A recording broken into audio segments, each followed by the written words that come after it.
नमस्कार, मैं कामेंद्र।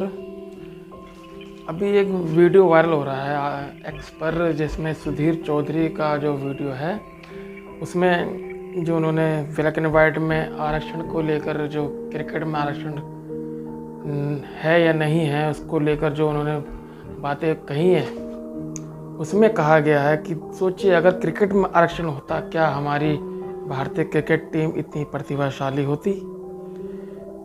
उन्होंने इसका जिक्र दक्षिण अफ्रीका की क्रिकेट टीम्स के साथ किया। उन्होंने बताया कि दक्षिण अफ्रीका की जो टीम है, जिसमें 11 खिलाड़ी खेलते हैं, कि अफ्रीका की टीम, उसमें जो है 6 अश्वेत खिलाड़ियों का खेलना अनिवार्य है, यानी कि 55% जो खिलाड़ी हैं वो अश्वेत खेलेंगे।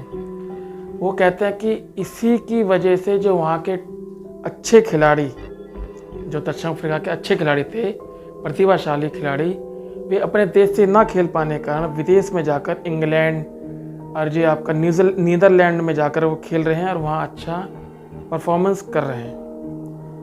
अब सोचना समझना होगा कि आरक्षण की बात ये क्यों कर रहे हैं, वो क्या कहना चाहते हैं कि आरक्षण की वजह से देश का नुकसान हो रहा है, क्या देश पीछे जा रहा है, देश पिछड़ रहा है आरक्षण। वे अपनी मानसिकता को क्यों दर्शाना चाह रहे हैं कि वे आरक्षण के खिलाफ है। आपको ये समझना होगा कि भारतीय संविधान में आरक्षण की व्यवस्था की गई है। राजनीति में, शिक्षा के क्षेत्र में और नौकरियों के क्षेत्र में आरक्षण के कारण ही जो काफ़ी पिछड़े समाज के लोग थे, दलित समाज के लोग थे, आदिवासी समाज के लोग थे, जो काफ़ी हजार वर्षों से जिन्हें शिक्षा से वंचित किया गया, राजनीति से उन्हें दूर रखा गया, उनकी आर्थिक स्थिति बिल्कुल ख़त्म थी, ना के बराबर थी, बिल्कुल निम्न थी, उनका किसी भी क्षेत्र में किसी प्रकार का प्रतिनिधित्व नहीं था। इसी की व्यवस्था के लिए बाबा साहब अम्बेडकर ने पूना पैक्ट में जो भी समझौते हुए उस टाइम के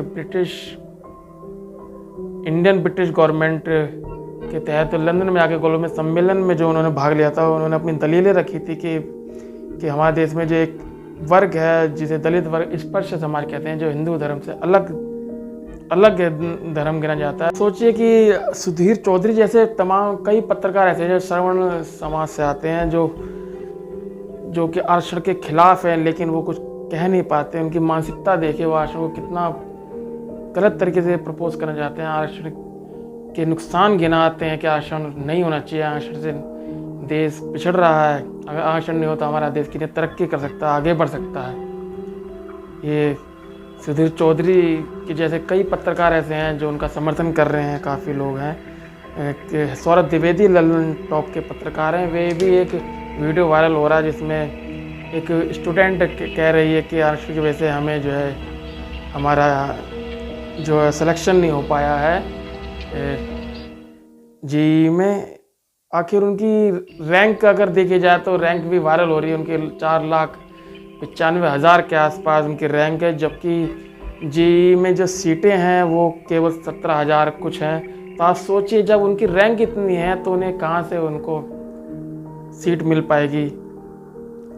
लेकिन फिर भी वे आरक्षण कोसती है। वो सरकार से ये नहीं कहती हैं कि सरकार को सीटें बढ़ानी चाहिए, सीटों का स्तर जो है संख्या है उनमें वृद्धि करनी चाहिए, लेकिन वे इसका ठीकरा जो है, उनकी सिलेक्शन ना होने का ठीकरा जो है आरक्षण पर फोड़ते हैं। सौरभ द्विवेदी चाहते तो उन्हें रोक सकते थे, लेकिन उन्होंने ऐसा नहीं किया। उन्हें स्टूडेंट को बोलने का पूरा मौका उन्होंने दिया कि आखिर वो कैसे आरक्षण के खिलाफ जहर उगले और आरक्षण को गलत बताएं। लेकिन उन्हें ये भी पता होना चाहिए कि ईवीएस कोटा 10% जो है केंद्र सरकार ने लागू कर रखा है, लेकिन वे ईवीएस कोटे में भी अपनी जगह नहीं बना पाई हैं। आखिर उनमें प्रतिभा है या नहीं है, ये तो आप सब जानते हैं। उनकी रैंक जो है 4,95,000 के आसपास बताई जा रही है।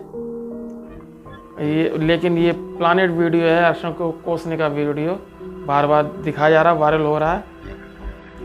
देश में समाज को समझना होगा कि अगर इन्हीं श्रवण वर्ग में लोगों को आरक्षण से क्या दिक्कत है, उन्हें क्यों उनके पेट में मरोड़ होती है, उन्हें क्यों दर्द होता है, आखिर आरक्षण का विरोध यही वर्ग क्यों करता है। ओबीसी, SC, ST जो 85% आबादी है, क्या वो नहीं चाहती देश तरक्की करे, देश आगे बढ़े, लेकिन वे अपना हिस्सा भी चाहते हैं, अपना हक चाहते हैं। उन्हें प्रतिनिधित्व मिले, वे भी देश की जो तरक्की में भागीदार साबित हों और भागीदारी करें, अपनी भागीदारी निभाएं, प्रतिभा अपनी निखारें, अपनी प्रतिभा को दिखाएं। लेकिन ये जो श्रवण वर्ग है, ये उन प्रतिभा को कुचलना चाहता है, आरक्षण का विरोध करना चाहता है, आरक्षण के खिलाफ है वो, ये समझना होगा। कहते हैं प्रतिभा तो एकलव्य में भी थी, लेकिन द्रोणाचार्य ने उनका अंगूठा मांगकर उनकी प्रतिभा को समाप्त कर दिया। अंगूठा ही उनकी प्रतिभा थी, लेकिन उन्होंने उसका अंगूठा मांगकर उसकी प्रतिभा को समाप्त कर दिया। जी हाँ।